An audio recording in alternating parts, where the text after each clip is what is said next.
كلنا شفنا اخر ماتش للنادي الاهلي، النادي اللي بيفرحنا دايما وهو بيلاعب فريق بورتو. يا جماعه الاهلي بيلعب كوره جميله قوي قوي قوي قوي.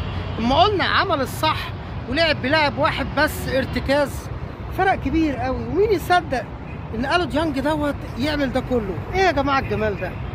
كل اللعيبه ضيعت جوان، ولا بن شرقي اللي ضيع جونين ما يضيعوش، بس هو كده بن شرقي بيحب يجيب الاجوان الصعبه، السهله دي مش بتاعته. هو للحاجات الكبيره بس. كمان كلنا شفنا اسامه ابو علي الهداف الكبير اللي بهدل الدنيا، يا على الجمال بتاعه. بجد استمتعنا بالنادي، بجد احنا كلنا استمتعنا بالنادي الاهلي قوي قوي قوي قوي. ما ينفعش ان النادي الاهلي يخش كاس العالم للانديه من غير ما يفرح جمهوره، لان الاهلي مش اي نادي يا جماعه، الاهلي نادي كبير ونادي عارف هو بيعمل ايه.